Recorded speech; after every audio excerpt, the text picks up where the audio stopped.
Le carillon est un instrument de plein air et on s'aperçoit ici dans les cloîtres de l'ancienne collégiale Saint-Jean l'Évangéliste que le carillon n'est pas très haut, à une trentaine de mètres, et dans ces tours romanes, bien sûr tout à fait de style de l'époque, on se rend compte qu'en fait les cloches de volet se situent en haut de la tour en pierre et le restant du carillon, le plus gros du carillon, se trouve juste au début de la flèche où se trouvent les abassons. Le système est très simple. Un battant de cloche, une tringlerie, une touche. C'est tout simple. Le carillonneur, lui, il peut s'amuser à faire ses nuances en dosant.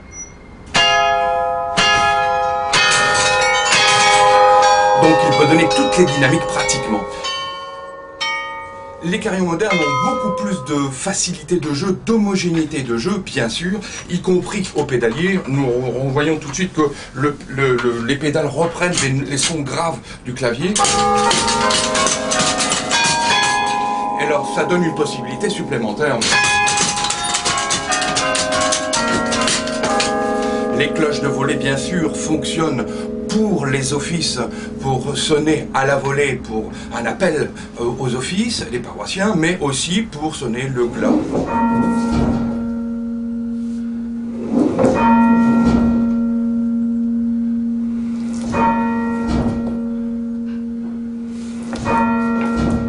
Ce qu'il faut savoir, c'est que la plus grosse cloche fait 375 kg, c'est une Plumeret et Thomas de 8, et la plus petite fait 3 kg. C'est une Boudard, alors qui a été fondue spécialement en 2008 d'ailleurs pour la commémoration du millénaire de la mort de Nodger, 1008-2008.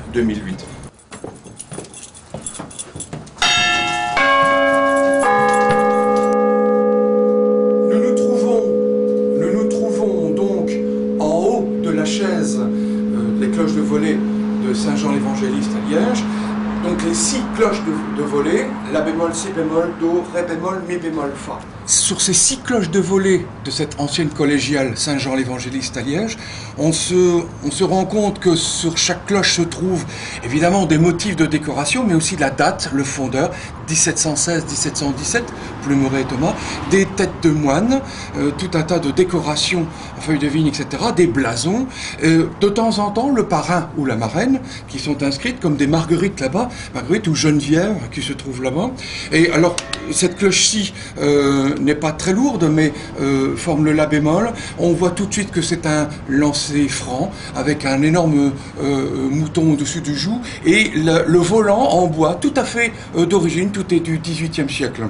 Alors, particularité aussi, au XVIIIe siècle, début du XVIIIe siècle, le siècle d'or des carillons et des cloches de volet, il y a bien sûr cette sonorité merveilleuse.